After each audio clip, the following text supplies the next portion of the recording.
Hi guys, James at RampantLionReviews again for you today with another beer review. For this one we are going to stick to Sweden and we're going to return to a brewery that has featured on the channel a couple of times before. I've had some very nice beers from these guys over the years and they are mainly known for their kind of traditional style beers actually. A lot of the stuff that they brew is either traditional English or traditional German, and I think they do these styles of beer very well actually. So for this one then we are going to head to a little place called Nynäshamn to the south of Stockholm, the capital city, and that means that we're going to have a look at another beer from Nynäshamns Ångbryggeri. This particular beer is called the Bruksviken Bocköl. It comes in at 6.7% ABV, and as the name suggests, this one is a Bock lager beer. So yeah, very curious to see how this one turns out. Hopefully it's as good as the other beers that I've had from these guys before.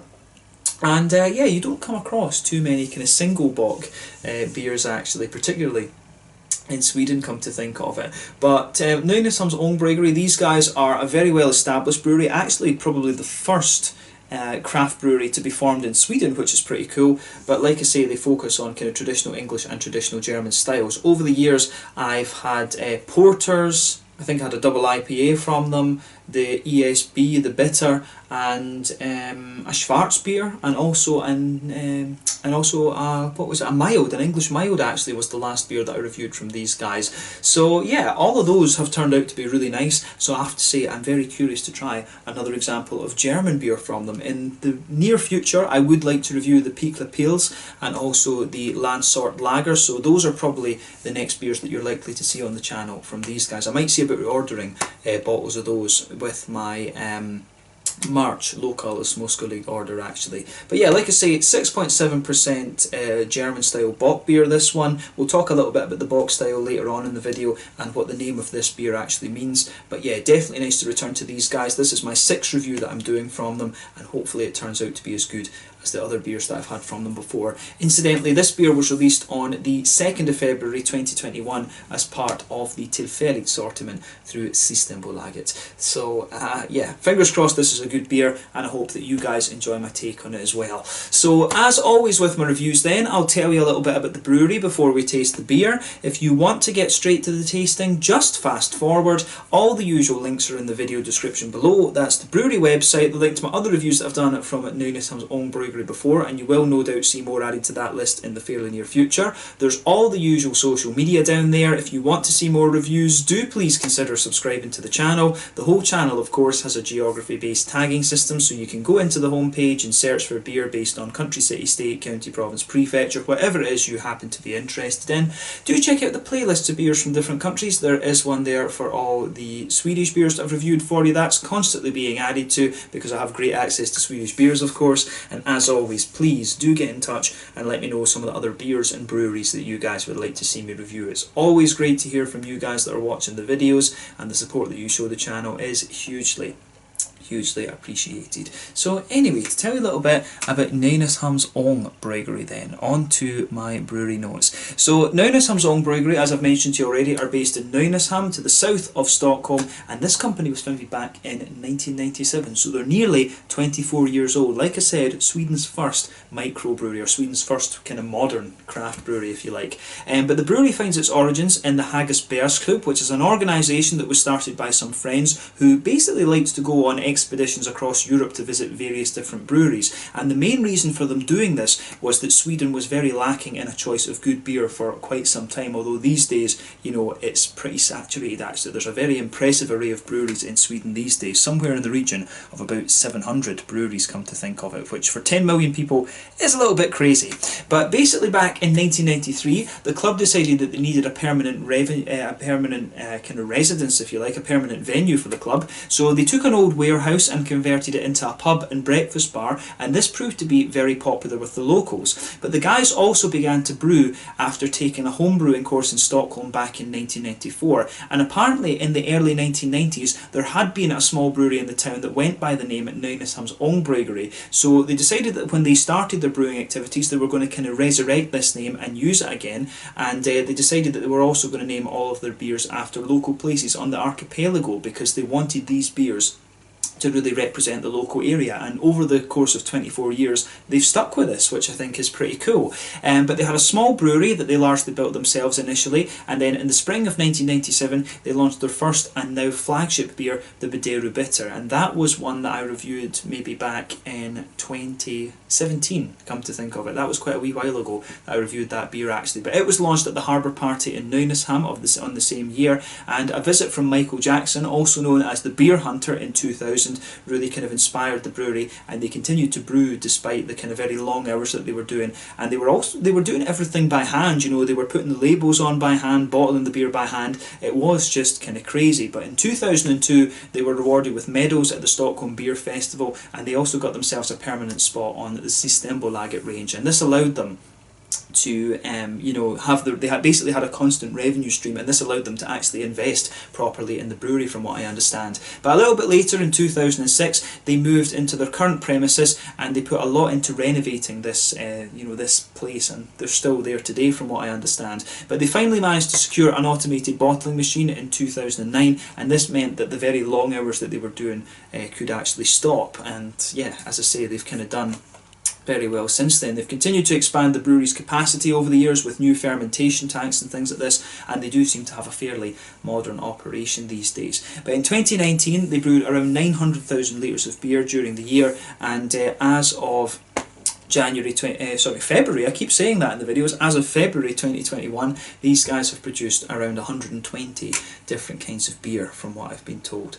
So yeah, they are quite an experimental brewery. They've been around for about 20 years, which is pretty cool, so you will see a couple of new beers from these guys every year actually. So nice to see that a brewery that is so well established are still producing a few different beers each year and experimenting a little bit.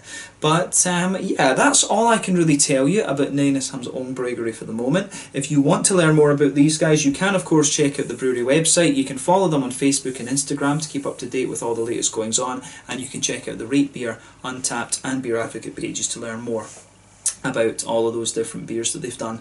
So yeah, let's get on and actually have a taste of this beer then, and talk a little bit about the bock style. So yeah, as you can see, the artwork on this one is pretty typical for what you would expect of Nynäshamns Ångbryggeri.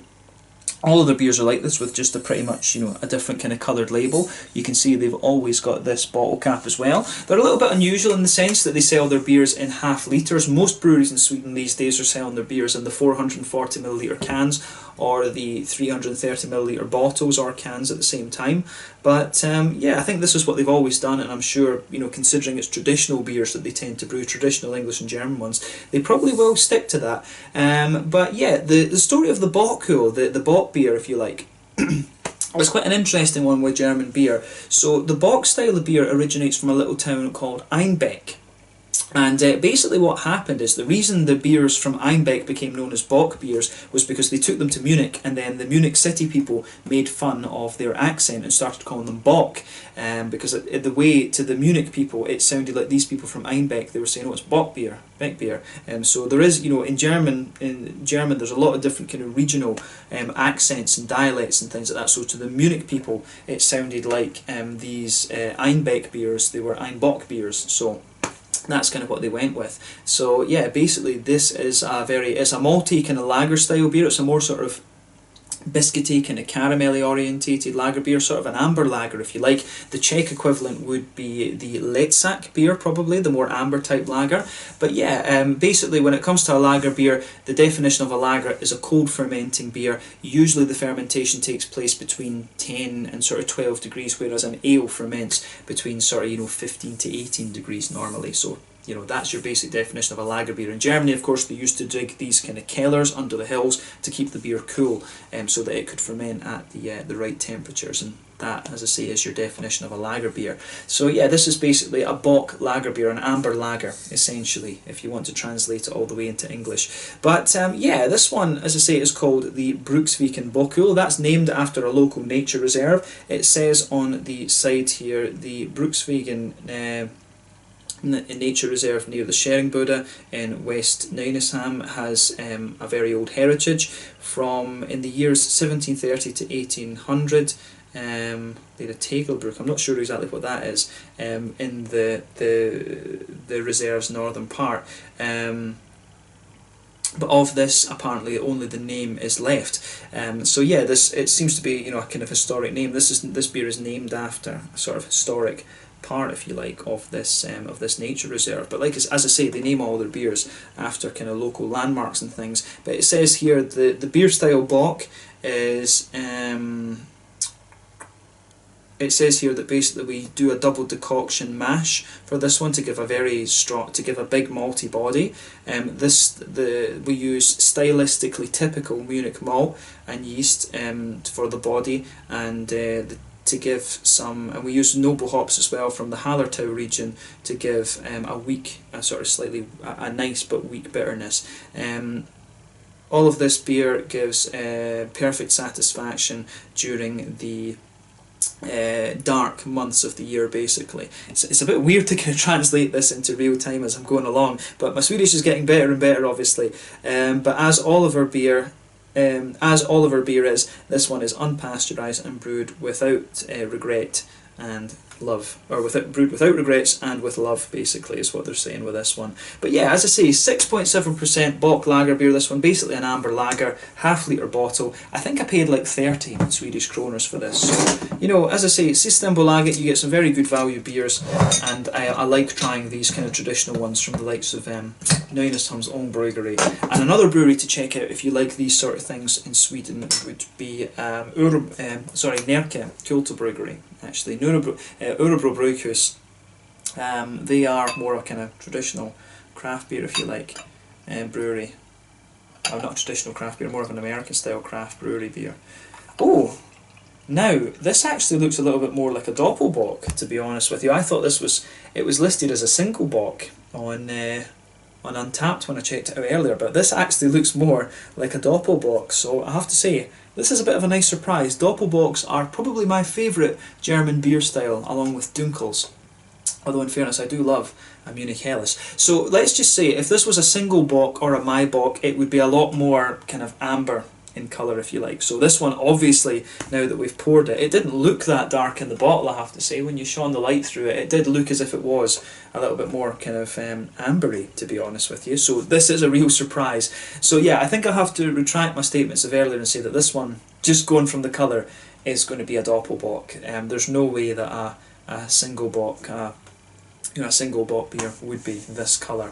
So yeah, there you go. Sometimes this happens in reviews, but yeah, if you shine the light through this one's got a lovely kind of very rich mahogany colour to it, but it's got a kind of ruby tint to it as well. You can see that when we poured the beer, it had about a quarter finger of a kind of I would say very light sort of fawny coloured head. There's one or two big bubbles sticking towards the side of the glass there, a few little ones going up towards the bottom of the head. But I mean, overall, I have to say it looks pretty nice. Remember, the colour of your beers is dependent on the type of malts that you use in the first instance, and then also the length of the boil. The longer you boil the wort in the beer, the more the sugars caramelise, and thus you get a darker kind of colour out of the beer as well. But I mean, overall, it does look pretty impressive, I have to say. I really like how everything in this beer goes together in terms of the appearance. But the head is just fading away to be a very, very thin foamy layer. There's just a few kind of wisps on the kind of front edge of the tongue. But yeah, lovely, very dark, kind of ruby,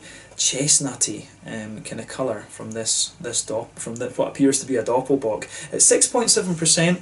You know, I suppose you can get bock beers that are around 6%, but yeah, Doppelbocks usually tend to be, sort of 6.8 to 7.2, if I remember rightly. So yeah, maybe I shouldn't have been too surprised about this beer turning out to be a Doppelbock rather than a single bock beer, if that makes sense. But yeah, it certainly looks the part of a Doppelbock. It's got that lovely dark colour to it, as you would expect, but I think this one will be pretty damn special, actually. So let's take a closer look at the aroma and see how we get on. But for a Doppelbock, nothing surprising about the appearance. I thought it was a single bock, so yeah, this was a little bit of a surprise. Happens sometimes when you're reviewing beers, and it's all part of the fun. But yeah, let's have a closer look at that aroma then and just see how we get on. Ooh, that's lovely. And as I said, one of the things with this brewery, they do these German and English styles with really nice authenticity, actually, and this one does smell pretty damn good, I have to say. So yeah, straight away with this beer, straight away with this one, you have you have that lovely kind of smooth brown bready note there. You've got a little bit of that German kind of rye bread quality to this beer, and it just works extremely well, I have to say. I love that about this beer. Lovely smooth kind of German rye bread qualities in there. Just awesome, absolutely awesome. So yeah, that's the backbone of the beer. Of course, there's a few little kind of woody undertones to the beer, a little bit of nuttiness maybe as well. But yeah, the aromas coming out of this beer, I think, just very authentic actually.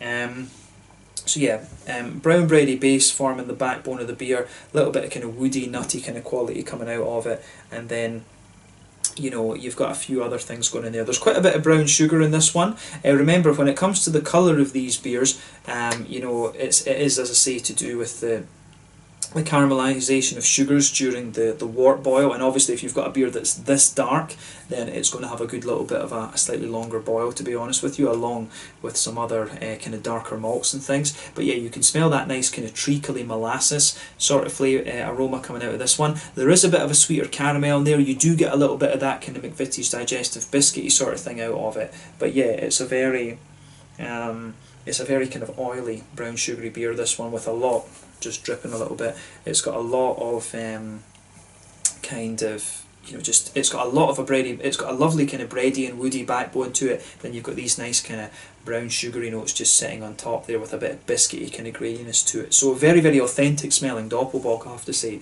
And as I say, that's the kind of mark of this brewery. They do these traditional styles of beer very authentically. On the hoppy side of things, you've got a little touch of earthiness coming out of it. You've got some really nice kind of as I say, floral aromaticity, but you know, when it comes to these Hallertau Tettnanger hops, these are very low alpha acid, you know, sort of 5%, so they just give you a little bit of floral quality, and it's also got a nice little bit of kind of grassiness to it as well, which is yeah, it's got a lovely bit of kind of grassiness to it as well. So it's very typical of these hops. I would suspect that maybe this is a little bit of Northern Brewer that's in here, because that's a very popular hop to use in these big kind of Doppelbocks. But I'm not sure exactly where Northern Brewer is grown. Do they grow that both in Tettnang in Baden-Württemberg and also in Hallertau in Bavaria?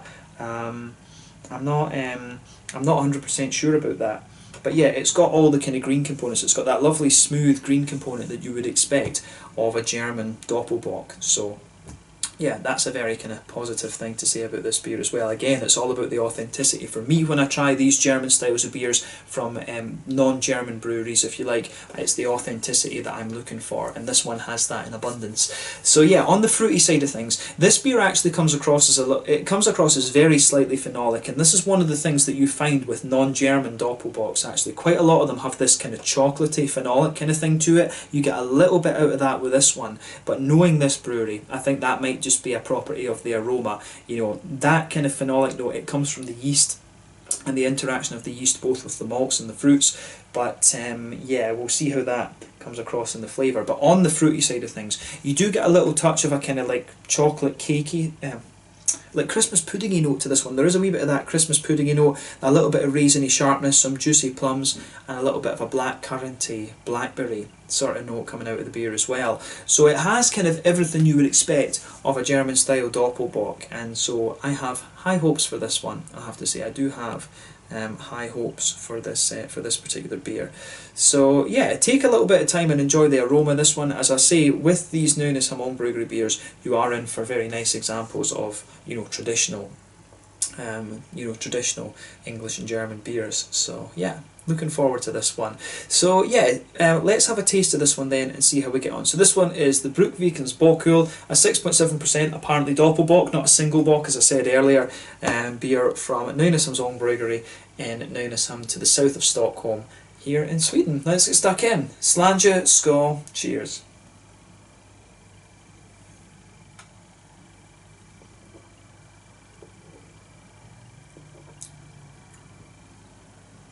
Yeah, that is pretty nice actually.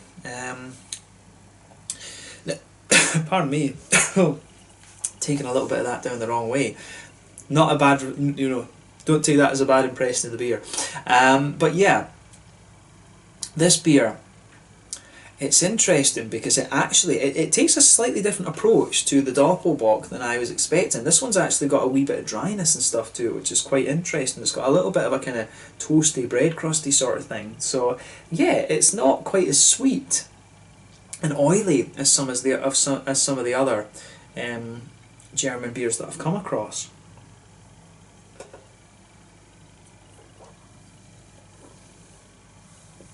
German Doppelbocks, I should say. Now it's interesting this because it almost has a few elements of like the Czech Tmavy. Now, as I've explained in other videos before, I've always found that the Czech lager beers are slightly more yeasty and bready and things like this compared to the German ones, which are a bit more kind of crisp, if that makes sense. There's quite a few elements in this beer that to me would suggest like a Czech Tmavy beer. So yeah, this is a really interesting point to make about this one, I have to say as well. It's got a lovely smoothness to it, and it does have a big oily character, but it's got a big bread crusty, like sort of toasty. I don't know if I would go as far as saying well fired, but it's got quite a toasty bread crusty note to it that just gives the impression of like a Czech Tmavy beer, I have to say.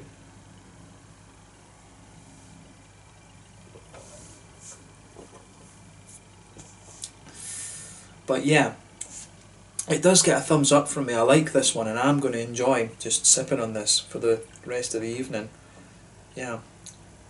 I maybe should have put this beer in my, Pilsner Urquell lager glass, actually. Maybe should have used the opportunity, but, I like these tulip glasses because they're the kind of best all-round. There's no sediment in this one either, actually, very clear. But, yeah, I have to say, thumbs up to Nynäshamns Ångbryggeri with this one again. It's a very authentic beer, this one, and it's quite easy to drink, actually. So yeah, it's quite a unique take on the Doppelbock in this case, I would say. So let's try and just break down this flavour for you a little bit then. Straight away across the middle of your palate then, you can feel a nice kind of toasty, bread crusty quality. That just sits there in the middle of your palate, absolutely.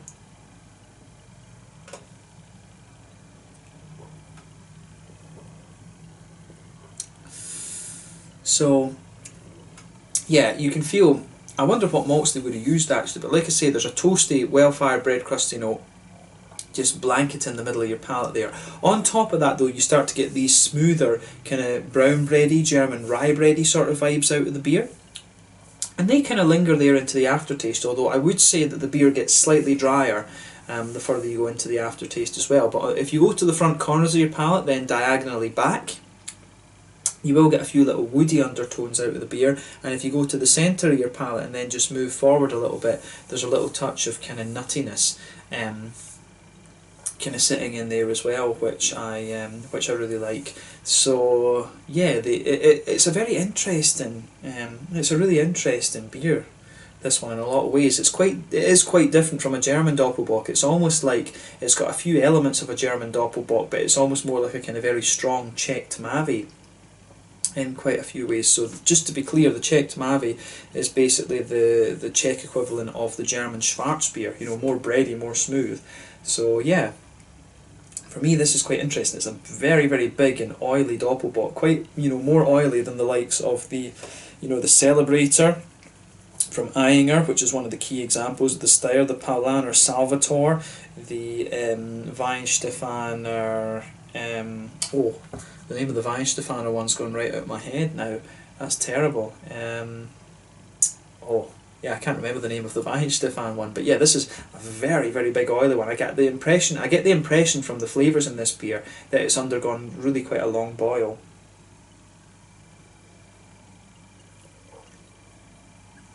But yeah, on top of that kind of brown rye bready note there, you get a very big oily kind of brown sugary note out of the beer. There's a lot of very kind of big oily treacle molasses kind of notes out of the beer. They sweeten up a little bit the further you go into the aftertaste, but in the middle of your tongue you really get a little bit of an almost kind of cakey quality out of it. But yeah, in the very centre of your palate there's a bit of a sweeter caramel there, but then as you move out from the very centre of your palate you start to get a few more kind of biscuity elements there. But I think the graininess of that almost rye bread quality comes out of this beer the further that you go into the aftertaste. As you move, that's just the middle of the palate of course, but as you move back into the back third of your tongue, on the border region between middle third and back third, there is a really quite grainy bread crusty quality in this one, which is quite interesting. So yeah, there's a lot of that comes out of this beer, but yeah, on that back third of your palate, there's a very nice how would you say? There's a bit of a stronger kind of brown bready, grainy type quality comes out of this beer. So I mean I really do appreciate that about this one for sure. I think it's a really interesting quality to this beer. I like that it's got a little bit of graininess in the back third of the palate too. So yeah, the back third of your palate is a little bit thicker. As you move further forward, the thickness drops away on that border region, and then you get more kind of oily qualities to the beer too. But yeah, I think this one is really interesting in a lot of ways. So yeah, it's got, as I say, there's in the malty side of things, which is the key thing with these sort of Doppelbock beers. It's got a very smooth and big oily character to it. So there's a lot of things in here that are a little bit more typical of. There's a few things in here that are a little bit more kind of typical of say, you know, a checked Mavi. It's like a very strong and kind of brown sugary checked Mavi. So yeah, that's an interesting point to make about this beer for sure. But let's focus on the hoppy side of things now. We've covered the malty side of the beer, I think, quite extensively, so let's focus on the hoppy side of things. Back corners of the palate, there is a good little bit of earthiness out of the beer. As you move further forward, there's a wee touch of a herbal quality. Then as you move further forward, there's a little bit of floral aromaticity coming out of the beer as well, which is quite nice. So yeah, good little bit of floral aromaticity to it. I mean, that's quite typical of these kind of Hallertau, Tettnang hops. And then round the front curve of the tongue, it's just a little bit lighter and more grassy as well, which I think suits it quite nicely. So yeah, typical German noble hop elements coming out of this one. But on that front third of your palate, that's where you get that nice oily bubble where those juicy fruity esters just roll their way out of the beer. And I think again that works very, very well for this one, I have to say. So yeah, for me, if you go to the back of that front third of your palate where you've got that nice kind of, how would you say, where you've got that nice kind of big floral, so you've got a nice little bit of an almost kind of Christmas puddingy, cakey sort of thing. There is a little bit of just a cakey element to the beer in that border region. So yeah, as you come kind of further forward from that, you get a little bit of a sort of plummy, raisiny kind of note when you take the beer in.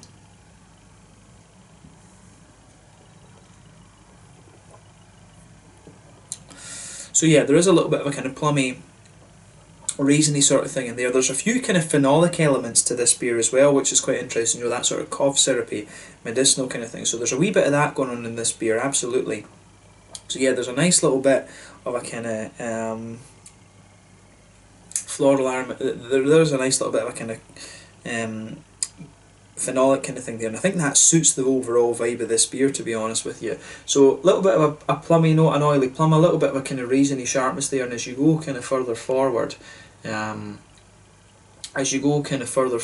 that, it's got a little bit, it develops a little bit of a slightly figgy quality, and you can feel a little bit of the kind of toasty, bread crusty dryness underneath the fruits in this one, but as you reach the kind of front half of that front third of your palate, you've got a nice kind of juicy blackcurranty note to it, and you've also got a little bit of a kind of more oily blackberry that comes out of the beer the further you go into the aftertaste. So it's quite an interesting one, this. It's definitely one of the drier and more kind of bready leaning Doppelbocks that I've had. And the German ones, as I say, wouldn't necessarily be like that. I've always found the German Doppelbocks to be a little bit more kind of oily and sweet, if that makes sense, whereas this beer is a little bit more kind of savoury in a lot of ways with the bready elements that it has. But, you know, is it a beer that I've enjoyed? Yeah, and that's the main thing for me. So this one, it's perhaps one of the slightly less authentic beers that I've had from. It is perhaps slightly one of the less authentic beers that I've had from Nynäshamns Ångbryggeri so far compared to other ones, but I think it works. I mean, it's a solid beer. I mean, you can't knock it for that, so I like it. I do like this one. But like I say, it's got a few, the kind of breadier elements that it has in the bread crusty notes. It is a little bit more like a kind of checked Mavi in a lot of ways. So yeah, food for thought with this beer, definitely. In terms of the mouthfeel then, I would say that this beer is kind of top end of mid-bodied, as you would expect from a Doppelbock. Yeah, smooth carbonation, big oily mouthfeel, not a lot of bitterness to it. I mean, I think it's your standard sort of 20, 25 IBUs at most. I think 20 is probably a good estimate for this one. Carbonation, as I say, is very smooth. The malt base has a little bit of dryness and graininess that comes out the further into the aftertaste, but there's a good bit of oily kind of brown sugar in there as well, and you've also got a lovely oily fruitiness to the beer too. So yeah, this has been a really interesting one to review. It certainly made me think a little bit about the Doppelbock style. That's what you want after, you know, nearly 2,700 reviews. But yeah, it's another solid beer from Nynäshamns Ångbryggeri, and as I say, I need to try their Landsort Lager and the Pikla Pils sometime fairly soon. I'd love to have a go at those. I think they've got a Weizen as well, and I've not reviewed too many Weizens over the last while, so that's something that definitely needs sorted out too. But yeah, let's leave it at that for this one. I think this has turned out to be quite an interesting beer to review for you. So yeah, big, oily, kind of bready Doppelbock, this one in my mind.